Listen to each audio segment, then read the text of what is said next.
Terima kasih Anda masih bersama kami di Kompas Petang. Saudara, setelah memanggil politisi Partai Demokrat Andi Arief, KPK kembali memeriksa sejumlah saksi. Salah satunya istri dari Bupati Nonaktif Penajam Pasir Utara, Risnah. Pemeriksaan Risnah, istri dari Abdul Ghafur Masud, berlangsung di Brimob Kalimantan Timur. Selain istri, KPK juga memeriksa pelaksana tugas Bupati Penajam Pasir Utara saat ini. Satu nama lainnya yang diperiksa adalah pengurus Partai Demokrat. Pemeriksaan saksi-saksi di Brimob Kalimantan Timur, antara lain Risnah, istri dari tersangka AGM, kemudian pelaksana tugas Bupati Penajam Pasir Utara saat ini, yaitu saksi Hamdan, kemudian pejabat sekretaris daerah Kabupaten Penajam Pasir Utara, pengurus Demokrat Balikpapan, serta beberapa saksi lainnya dari pihak swasta dan juga ASN.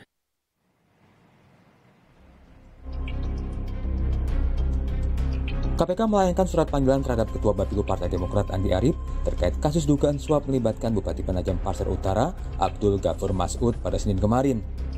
Namun Andi Arief tak memenuhi panggilan dan malah mempersoalkan surat panggilan KPK seperti yang ia tuliskan dalam akun Twitternya. Padahal KPK telah memastikan surat panggilan telah dikirim. KPK pun mengingatkan Andi Arief untuk kooperatif. Kemarin tidak hadir, sehingga kami akan melakukan penjadwalan ulang dengan memanggil yang bersangkutan pada alamat yang sebelumnya telah kami kirimkan surat dimaksud, yaitu alamat yang ada di Cipulir, Jakarta Selatan. Terkait dengan panggilan Andi Arief, Partai Demokrat mempersilahkan proses hukum dijalankan tanpa adanya intervensi. Terkait dengan rencana pemanggilan KPK ke salah satu kader kami, tentunya itu sepenuhnya hak KPK selama memang berlandaskan aturan hukum yang berlaku dan diperlukan untuk memperjelas kasus hukum yang sedang ditangani oleh KPK. Tapi ada catatan dari kami, tentunya bukan dengan niat untuk menggoreng-goreng ataupun mengada-ngada. KPK kini terus mengusut nama-nama lain yang diduga terlibat kasus dugaan suap Bupati Penajam Pasir Utara Abdul Ghafur Masud yang telah ditahan KPK pada 14 Januari 2022.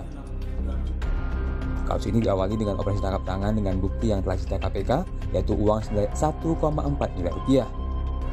Ada 5 tersangka lain dalam kasus ini, baik dari ASN maupun swasta. Yang menarik perhatian, salah satu tersangka dalam kasus ini adalah Nur Afifah Balkis yang merupakan bendahara Partai Demokrat DPC Balikpapan. Tim Liputan Kompas TV. KPK kini gencar memeriksa sejumlah saksi yang diduga terlibat dengan kasus suap Bupati Penajam Pasir Utara.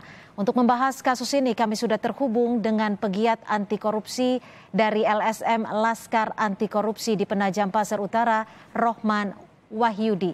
Pegiat anti korupsi Penajam Pasir Utara dari LSM Laskar Anti Korupsi. Selamat sore, Pak Rohman.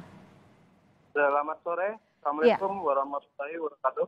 Waalaikumsalam warahmatullahi wabarakatuh. Pak Rohman, hari ini KPK memeriksa istri dan juga pejabat Pemkat di Penajam Pasir Utara. Tanggapan Anda terkait kasus ini seperti apa, Pak Rohman? Tanggapan saya, pertama saya apresiasi dari KPK terkait tindakan tegasnya memproses kasus tindak pidana korupsi. Cuman saya merasa KPK belum menyeluruh dalam memeriksa. Masih ada beberapa yang belum tersentuh oleh KPK. Seperti rice milling unit. Itu uang sudah digelontor sekitar 12,5 miliar. Cuman saya belum mendapatkan informasi dari dia ataupun dari yang terkait penetapan tersangka siapa sih yang menggelapkan uang dari rice milling unit. Seperti itu. Ya. Selain itu, kita kan sekarang juga sedang menelusuri adanya dugaan-dugaan korupsi lainnya di PPU. Indikasinya ada berapa yang belum tersentuh oleh KPK? Ya, bisa ulang. Ya, Pak Rohman, indikasinya ada apa saja yang belum tersentuh oleh KPK? Yang belum tersentuh oleh KPK seperti terus masalah di pelabuhan Perumda Benua Taka proyek-proyek besar seperti Taman Depan PMK, proyek masjid, pembangunan rumah jabatan, itu terus pengadaan rapid antigen, pengadaan bilik, sterilisasi untuk manusia maupun untuk mobil itu belum tersentuh. Tidak ada pihak-pihak terkait tersebut yang diikuti, belum ada pemeriksaan. Oke, Pak Roman, ini kan KPK juga menyusuri ada tidaknya aliran dana suap ke Partai Demokrat. Salah satunya dengan berencana untuk memanggil Ketua Bapilu Demokrat. Menurut Anda bagaimana ini, Pak? Kalau terkait dana ke Demokrat, kalau itu saya tidak saya tidak bisa komentar jauh. Cuman mungkin indikasi ke sana pada saat pencalonan AGM sebagai ketua DPP mungkin seperti itu. Kalau saya tidak bisa jauh karena saya tidak mengikuti dan tidak paham. Oke. Pak Roman, aset dan juga gaya hidup dari istri Bupati ini kan sempat viral, naik jet dan juga terus ditelusuri oleh KPK. Tanggapan Anda? Masalah gaya hidup, ya itulah kalau untuk masalah dan segala macam, saya tidak terlalu bisa berkomentar. Kalau saya akan mengkomentar terkait apa-apa aja yang belum tersentuh KPK. Kalau terkait gaya hidup, mungkin terlalu jauh ya. Kalau yang apa yang belum tersentuh oleh KPK mungkin bisa saya jelaskan dan bisa saya paparkan. Seperti itu.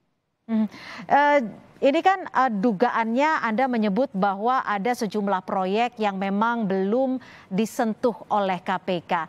Dari dugaan ini, adakah bukti-bukti yang mungkin dari LSM bisa ikut membantu KPK agar kasus ini bisa dibuka? Seperti itu. Bisa.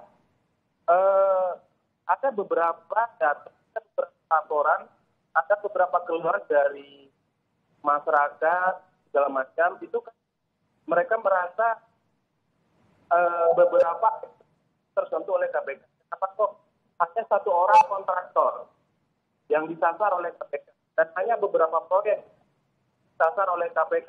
Kan ada puluhan proyek yang seharusnya diterima. Ya, yang saya sebutkan tadi contoh itu dari tahun kemarin sudah digelontorkan dananya sampai detik ini bangunannya 0%. Itu yang sangat nyata. Seperti itu. Ya, jika dugaan ada sejumlah proyek yang memang diduga masih ada dugaan korupsi ini, artinya Anda melihat bahwa akan ada nama-nama lain yang terseret dalam kasus korupsi di PPU? Ya, harus ada perubahan terkabar. Ada beberapa orang yang sudah ditetapkan tersangka. Tapi sampai detik ini belum ada penambahan tersangka seperti Direktur Bunda. Karena dia yang punya kewenangan terkait penggunaan dana resiling ini sebesar 12,5. Seperti itu. Terus pembangunan rumah jabatan. Coba diperiksa betul-betul berapa anggaran untuk rumah jabatan. Karena saya yakin itu membengkak. Karena masa model seperti itu anggarannya sangat besar. Ya, untuk perihal soal bagi-bagi kafling seperti apa ini, Pak Roman? Ya. Soal perihal bagi-bagi kafling. Nah, kalau untuk bagi-bagi kafling, itu terjadi di wilayah IKN, tepatnya di Kecamatan Sepaku. Ada beberapa tanah yang informasinya dibagi-bagi kepada para pejabat dan petinggi-petinggi partai. Nah, itu seharusnya segera didalami, karena itu hak masyarakat. Bukan hak pejabat tanah-tanah tersebut. Sebaiknya KPK itu memanggil camat, sekdam, dan lurah setempat untuk mendalami dugaan tersebut. Baik. Seperti itu. Baik, terima kasih. Kita masih akan menunggu pemeriksaan dari KPK sejumlah saksi terkait dengan dugaan korupsi Bupati PPU. Terima kasih Pak Rohmat Wahyudi, pegiat anti korupsi LSM Laskar Anti Korupsi di Penajam Pasir Utara. Selamat petang.